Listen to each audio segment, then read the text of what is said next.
Welcome back to Xplayer gold. ये कहानी एक सच्ची घटना पर आधारित है जो 1991 में अमेरिका के एक छोटे से शहर ग्लोस्टर में घटी थी। इस शहर में मछुआरों की बस्ती है। ये मछुआरे हर साल 2 या 3 बार मालिकों से किराए पर बोट लेकर बीच समुद्र में जाकर बहुत सारी मछली पकड़कर लाते हैं और उन्हें बेचकर अपना गुजारा करते हैं। पर इस पेशे में खतरा भी बहुत है। मौसम का बिगड़ना और समुद्र की ऊंची ऊंची लहरें कभी कभी मछुआरों की मौत के बिछौना भी बन जाती है। ऐसा ही हुआ था। कुछ मछुआरे एक बोट लेकर समुद्र में मछली पकड़ने गए पर वो वापस कभी नहीं लौटे। 1 हफ्ते तक ढूंढने के बाद भी उनका कुछ पता नहीं चला। बाकी उनके साथ क्या हुआ ये हमें आगे पता चलेगा। मूवी की शुरुआत में हमें 2 फिशिंग बोट को आते हुए देखते हैं। एक बोट के कैप्टन का नाम बिली टाइन है और दूसरी बोट के कैप्टन का नाम लिंडा है। तब लोग घर वापस आकर बहुत खुश थे। कैप्टन बिली की टीम में 6 लोग होते हैं। Bobby, Murphy, Mike, Alfred. Bobby अपनी गर्लफ्रेंड से मिलकर जिसका नाम क्रिस्टीना है बहुत खुश होता है। इसके बाद इनके पास बोट का मालिक आता है। वो इनसे नाराज है क्योंकि इस बार इन्होंने बहुत कम मछलियां पकड़ी हैं। सभी मछलियों का वजन किया जाता है। कैप्टन लिंडा की मछली कैप्टन बिली की मछलियों से ज्यादा होती है। इस वजह से सबको बहुत कम पैसे मिलते हैं। इनका बॉस बिली से कहता है कि अगर तुम इतनी कम मछलियां पकड़ के लाओगे तो मैं बोट किसी और को दे दूंगा। इस बात से बिली परेशान हो जाता है। रात को सब लोग बार में खूब एंजॉय करते हैं। ये बार बॉबी की माँ चलाती है। तब लोग अपनी अपनी गर्लफ्रेंड के साथ एंजॉय करते हैं लेकिन माइक को कोई भी भाव नहीं देती। वहीं बार के बाहर मर्फी अपनी वाइफ और बच्चे का इंतजार कर रहा होता है। मर्फी की वाइफ और बच्चा अब उसके साथ नहीं रहते। मर्फी अपनी वाइफ को पैसे देता है और अपने बेटे के साथ कुछ टाइम बिताता है। तभी कैप्टन बिली को किसी का कॉल आता है और वो सबसे कहते हैं कि हम कल फिर मछली पकड़ने जाएंगे। इस पर सब लोग कहते हैं कि अभी तो हम आए हैं, हमें थोड़ा वक्त चाहिए। लेकिन कैप्टन बिली कहते हैं कि अगर तुम नहीं चलोगे तो मैं किसी और को साथ देकर चला जाऊंगा। क्योंकि कैप्टन खुद को साबित करना चाहते हैं कि वो एक अच्छे कैप्टन है। सब लोग उनकी बात मान जाते हैं लेकिन बॉबी की गर्लफ्रेंड इससे नाराज होती है तो बॉबी उसे समझाता है क्योंकि उन्हें पैसों की बहुत जरूरत है। रात को मर्फी अपने बेटे को उसके घर छोड़ देता है और वो बहुत भावुक हो जाता है क्योंकि उसकी वाइफ दूसरी शादी करने वाली है। अगली सुबह सब लोग खाने पीने का सामान बोट में रख देते हैं और तभी कैप्टन बिली के पास कैप्टन लिंडा आती है। वो बिली से पूछती है कि क्या तुम फिर से जा रहे हो, क्योंकि अभी अभी तो तुम आए हो। इस पर बिली उससे कहता है कि मैं खुद को साबित करना चाहता हूँ, मैं इतनी मछली पकड़ना चाहता हूँ जितनी किसी ने कभी नहीं पकड़ी हो। अब बिली डेविड के पास जाता है क्योंकि बिली का एक आदमी काम छोड़कर चला गया है। डेविड उसके साथ जाने को तैयार हो जाता है। अब सब लोग बार में आ जाते हैं जहाँ डेविड की मुलाकात मर्फी से होती है। डेविड और मर्फी में कभी नहीं बनती। वो दोनों झगड़ा करते हैं लेकिन बॉबी की माँ उन्हें समझा देती है। अब वो वक्त आ जाता है जब इनको अपने सफर पर निकलना है। सब लोग एक दूसरे को अलविदा कहते हैं और अपने सफर पर निकल जाते हैं। बोट में खाने पीने का सामान सेट कर दिया जाता है। कैप्टन बिली बोट के इंजन को अच्छे से चेक करते हैं। माइक बर्फ बनाने वाली मशीन को चालू कर देता है जिससे काफी सारा बर्फ बनता है। इसके बाद बॉबी कैप्टन बिली के पास जाता है और उनसे उनकी फैमिली के बारे में पूछता है। कैप्टन बताते हैं कि उनकी एक फैमिली है जो फ्लोरिडा में रहती है, पर कैप्टन को फिशिंग करना बहुत पसंद था इसलिए वो अपनी फैमिली से दूर हो गए। 2 दिन गुजरने के बाद वो लोग सेबल आइलैंड तक पहुंच जाते हैं। वहीं दूसरी तरफ हम एक टूरिस्ट बोट को देखते हैं जो बरमुडा की तरफ जा रही थी। कैप्टन अपनी boat the grand bank Sable island से 342 माइल्स दूर ईस्ट में ले आते हैं। वहां वो मछली पकड़ने का फैसला करते हैं। ये सुनकर सारे साथी बहुत खुश हो जाते हैं। एक एक करके वो सभी कांटे पानी में फेंक देते हैं। रात को मर्फी और डेविड में फिर से झगड़ा हो जाता है। तभी कैप्टन इनको शांत कराते हैं। सुबह होते ही सब लोग मछली वाले कांटे को चेक करते हैं कोई मछली फंसी है या नहीं, और तभी उन्हें कुछ मछलियां मिलती हैं जिससे सब बहुत खुश हो जाते हैं। वहीं दूसरी तरफ बॉबी की गर्लफ्रेंड और उसकी माँ आपस में कुछ बातें कर रहे होते हैं कि तभी उन्हें टीवी पर एक न्यूज दिखाई देती है जिसमें बताया जाता है कि बरमुडा के 50 माइल्स के इलाके में मौसम बहुत खराब होने वाला है। सेबल आइलैंड में एक बहुत बड़ा समुद्री तूफान आया है। ये मौसम और भी ज्यादा खराब होगा। समुद्र में 30 से 40 फुट ऊंची लहरें उठेंगी। रात भर में हालत और भी ज्यादा खराब हो जाएंगे। वहीं दूसरी तरफ हम कैप्टन बिली की बोट को देखते हैं जहाँ सब लोग काफी दुखी थे क्योंकि जितनी मछली इनको चाहिए थी उतनी इन्हें अभी तक नहीं मिली थी। सब लोग इस बारे में कैप्टन से बात करना चाहते थे लेकिन कैप्टन से कौन बात करेगा इसकी हिम्मत किसमें भी नहीं होती। रात को उनके कांटे में एक बहुत बड़ी मछली फंसती है जिससे सब बहुत खुश हो जाते हैं। जब उसे खींचते हैं तो पता चलता है कि वो एक बहुत बड़ी शार्क मछली है जो बॉबी के पैर को जख्मी कर देती है। बड़ी ही मुश्किल से वो लोग बॉबी के पैर को छुड़ाते हैं। वहीं दूसरी तरफ हम तूफान की जांच करने वाले एक प्लेन को देखते हैं जिससे हमें पता चलता है कि ये तूफान अभी और भी ज्यादा भयानक होने वाला है। इधर सब लोग खाना खाते हुए आपस में बातें करते हैं कि हमारे कैप्टन में अब वो बात नहीं रही क्योंकि अभी तक इन्होंने 19 से बहुत कम मछलियां पकड़ी हैं जिससे इन्हें कुछ फायदा नहीं होगा। इसलिए बॉबी कैप्टन से बात करने जाता है। वो कहता है कि हमारे मछली वाले फ्रीजर अभी भी खाली पड़े हैं, अब मैं ऐसे खाली नहीं बैठ सकते, हमें पैसों की बहुत जरूरत है। कैप्टन इस बात से बहुत नाराज हो जाते हैं। वो कहते हैं कि मैंने वादा किया था हमें ढेर सारी मछलियां मिलेंगी।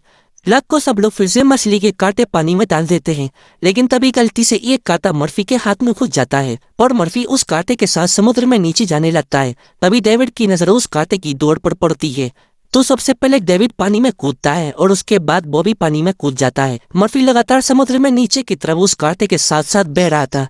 काफी नीचे जाने के बाद वो बेहोश हो जाता है। बॉबी और डेविड उसे पकड़कर ऊपर ले आते हैं। सब लोग मिलकर उसे होश में लाने की कोशिश करते हैं और वो होश में आ जाता है। सब लोग बहुत खुश हो जाते हैं। अब कैप्टन उसके हाथ से कांटा निकालकर उसके हाथ पर बैंडेज करते हैं। मर्फी पूछता है कि मुझे किसने बचाया। इस पर कैप्टन बताते हैं कि तुम्हें डेविड ने बचाया। ये सुनकर मर्फी हैरान हो जाता है, जिसके बाद वो बाहर जाता है और डेविड को थैंक यू बोलकर पुराने गिले शिप पे बोला देता है। इधर हम उस टूरिस्ट बोट को देखते हैं जिन्हें अभी अभी एक फैक्स मिला है जब मौसम विभाग से आया है। उसमें भयानक तूफान की वार्निंग होती है। दोनों लेडीज कैप्टन से बंदरगाह जाने को बोलती हैं, लेकिन कैप्टन इस मौसम में वहां नहीं जाना चाहते। वहीं दूसरी तरफ कैप्टन बिली के जहाज से एक बहुत बड़ी लहर आकर टकराती है, इससे उनकी बोट पलटने से बचती है। इस हादसे के बाद सब लोग कैप्टन से बात करने के लिए अपने पास बुलाते हैं। बॉबी कहता है कि हम सब घर जाना चाहते हैं क्योंकि हमें यहाँ कई हादसों का सामना करना पड़ा है और हमें मछलियाँ भी बहुत कम मिली हैं। इस बात से कैप्टन गुस्सा हो जाते हैं और कहते हैं कि तुम बच्चों की तरह डर रहे हो, ऐसे कैसे तुम मछलियाँ पकड़ोगे। इस पर मर्फी कहता है कि यहाँ मछलियाँ है कहाँ जो हम पकड़ेंगे। तो कैप्टन उससे कहता है कि हम फ्लेमिश कैप जाएंगे जहाँ मछलियों का भंडार है। इस बात से सब लोग थोड़ा डर जाते हैं क्योंकि फ्लेमिश कैप समुद्र का बहुत खतरनाक इलाका है जहाँ समुद्री तूफान कभी भी आता रहता है। तब कैप्टन उन्हें कहते हैं कि या तो फ्लेमिश कैप मेरे साथ चलो या फिर खाली हाथ घर लौट जाओ। इस पर सब लोग तैयार हो जाते हैं कि वो सब फ्लेमिश कैप जाएंगे। इसके बाद कैप्टन लिंडा कैप्टन बिली से बात करती है और बताती है कि हम ग्रैंड बैंक्स के पास हैं और हमने 3 बार मछलियाँ पकड़ी हैं। फिर वो बिली से पूछती है कि तुम कहाँ पर हो। इस पर कैप्टन बिली कहते हैं कि हम फ्लेमिश कैप जा रहे हैं। इस बात से लिंडा परेशान हो जाती है। वो कहती है कि क्या तुमने मौसम की खबर नहीं सुनी, वहाँ का मौसम बहुत खराब है और सेबल टापू में बाढ़ आ गई है। लेकिन कैप्टन बिली उसकी बात नहीं मानते। इधर हम ग्लोस्टर शहर में बॉबी की माँ और उसकी गर्लफ्रेंड को देखते हैं, जहाँ वो टीवी में न्यूज सुनते हैं कि अटलांटिक में 30 फुट ऊंची लहरें उठ रही हैं और वो तेजी से ईस्ट की तरफ आगे बढ़ रही हैं। और हम कैप्टन बिली के जहाज को देखते हैं जो फ्लेमिश कैप पहुंच चुका है और उन लोगों को वहां पर बहुत सारी मछलियां मिल गई हैं या उन्हें उनकी उम्मीद से ज्यादा मछलियां मिल जाती हैं। सब बहुत खुश होते हैं, लेकिन उन्हें इस बात का जरा भी अंदाजा नहीं होता कि उनकी तरफ एक बहुत भयानक तूफान बढ़ रहा है। और तभी उन्हें पता चलता है कि इनकी बर्फ बढ़ाने वाली मशीन खराब हो गई है। इस बात से सब लोग काफी परेशान हो जाते हैं क्योंकि इनके पास मछलियां बहुत हैं और बर्फ कम है। अगर बर्फ नहीं मिला तो मछलियां खराब हो जाएंगी। तभी कैप्टन इनसे कहता है कि हमारे पास काफी बर्फ है, अब हम घर जा रहे हैं। और तभी कैप्टन बिली को मौसम विभाग से एक फैक्स आता है, इसमें भयानक तूफान की चेतावनी होती है। कैप्टन सबसे उनकी राय मानते हैं कि हमें यहीं पर रुककर मौसम ठीक होने का इंतजार करना चाहिए या फिर तूफान के बीच से होते हुए घर जाएं। सब लोग कहते हैं कि हमारे पास बर्फ ना होने की वजह से मछलियाँ खराब हो जाएंगी, हमारी सारी मेहनत बर्बाद हो जाएगी, इसलिए हम अभी घर जाएंगे। वहीं हम देखते हैं कि समुद्री तूफान ने कई जहाज को नुकसान पहुंचाया है और उस तूफान में टूरिस्ट बोट पलट जाती है। वो लोग बचाव दल से कांटेक्ट करते हैं और अपनी लोकेशन बताते हैं। थोड़ी देर में वहां बचाव दल का एक हेलीकॉप्टर आता है जो उन्हें उस बोट से निकालकर हेलीकॉप्टर में बैठा लेते हैं। इधर कैप्टन बिली का जहाज एंट्रिया गेर समुद्र की लहर को चीरता हुआ आगे बढ़ रहा था और तभी कैप्टन लिंडा को मौसम विभाग से तूफान की बहुत भयानक चेतावनी मिलती है। लिंडा कैप्टन बिली से कांटेक्ट करने की कोशिश करती है, लेकिन कैप्टन बिली का एंटीना तूफान में खराब हो गया था। इस वजह से कैप्टन बिली समझ नहीं पाते कि आखिर लिंडा क्या बोलना चाहती है। लिंडा बिली से उनकी लोकेशन पूछती है, बिली अपनी लोकेशन बताते हैं। लिंडा कैलकुलेट करती है तो वो डर जाती है क्योंकि वो लोग सीधा मौत के मुंह में जा रहे थे। आवाज साफ न आने की वजह से बिली कनेक्शन काट देते हैं। इसके बाद लिंडा बचाओ दल को कैप्टन बिली की लोकेशन बता देती है ताकि वो लोग उन्हें बचा सके। इधर बचाओ दल का हेलीकॉप्टर पहले बचाए हुए लोगों को दूसरे बचाओ दल के पास छोड़कर एंड्रोला गेल जहाज को ढूंढने निकल जाते हैं। इधर कैप्टन बिली का जहाज समुद्री तूफान में बुरी तरह से गिर चुका था। उनके जहाज का लंगर हवा की वजह से इधर उधर होता है, जिस वजह से उनके जहाज का बैलेंस बिगड़ रहा होता है।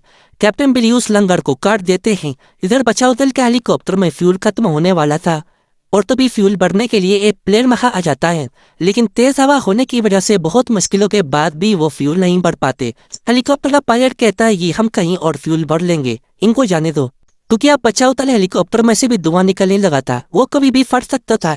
इसलिए वो लोग अपने दूसरी टीम को इन्फॉर्म कर देते हैं और खुद उस हेलीकॉप्टर से नीचे कूद जाते हैं और हेलीकॉप्टर समुद्र में नीचे चला जाता है। इधर एंड्रिया गेल जहाज पर कैप्टन बिली भी अब हार मान जाते हैं। वो समझ जाते हैं कि अब वो आगे नहीं बढ़ सकते, इसलिए वो वापस पीछे जाने का फैसला करते हैं। इस पर माइक कहता है कि हम मछलियों का चेक करेंगे, तो कैप्टन कहते हैं कि समुद्र का यह हिस्सा हमारा है, हम अगली बार इतनी सारी मछली पकड़ेंगे कि दुनिया देखती रह जाएगी। इसके बाद वो जहाज को मोड़ने का फैसला करते हैं। अब यहाँ सबको उनकी मौत बिल्कुल सामने दिखाई दे रही थी। वहीं दूसरी तरफ हम एंड्रिया गेल जहाज के मालिक को देखते हैं, जो बाद में जाकर सबको ये खबर देता है कि एंड्रिया गेल जहाज के लोगों को बचाने वाले बचाओ दल अब उन्हें नहीं बचा सकते। ये सुनकर वहाँ बैठे सब लोग बहुत दुखी हो जाते हैं। ये लोग जहाज को मोड़ लेते हैं, लेकिन इनका आगे का सफर और भी ज्यादा खतरनाक होने वाला है, जो कि इनके सामने समुद्र की एक बहुत बड़ी लहर आ रही है, जो इनके जहाज को पूरी तरह पलट देती है और इनके जहाज में पानी भरने लगता है। वो भी कैप्टन से पूछता है कि अब हम क्या करें। इस पर कैप्टन कहते हैं कि मैं खुद नहीं जानता कि हमें क्या करना चाहिए। अब ये सब समझ जाते हैं कि इनका बचना अब नामुमकिन है। कैप्टन अपनी गलती के लिए माफी मांगते हैं। कैप्टन बॉबी को जहाज से बाहर भेज देते हैं और खुद अंदर ही रह जाते हैं, क्योंकि वो जानते हैं कि अब उन्हें कोई नहीं बचा सकता। बॉबी जब ऊपर आकर देखता है तो समुद्र की ऊंची ऊंची लहरों देखकर समझ जाता है कि अब वो अपने लोगों से कभी नहीं मिल पाएंगे। एंड्रिया गेल जहाज समुद्र की गोद में समा जाता है और बॉबी अपनी गर्लफ्रेंड क्रिस्टीना को याद करते हुए उदास हो जाता है और अपने प्यार का इजहार करता है। अब एक बहुत ऊंची लहर आती है जो बॉबी को अपने साथ लेकर चली जाती है। अब हमें एक हफ्ते बाद का सीन दिखाया जाता है, जहाँ 6 हेलीकॉप्टर एक हफ्ते से लगातार उस भयानक तूफान की चपेट में आए लोगों को ढूंढ रहे थे, लेकिन उनकी सारी कोशिश नाकाम रही। इसके बाद चर्च में उन सभी लोगों को श्रद्धांजलि दी जाती है जिन्होंने उस भयानक तूफान में अपनी जान खो दी थी। मूवी के एंड में कैप्टन लिंडा अपनी मछली पकड़ने वाली बोट लेकर समुद्र में चली जाती है और वो कैप्टन बिली को बहुत मिस करती है। और ये सच्ची कहानी पर बनी मूवी यहीं पर खत्म हो जाती है। दोस्तों, अगर आपको ये मूवी एक्सप्लेनेशन पसंद आया है तो वीडियो को लाइक करना और चैनल को जरूर सब्सक्राइब करना।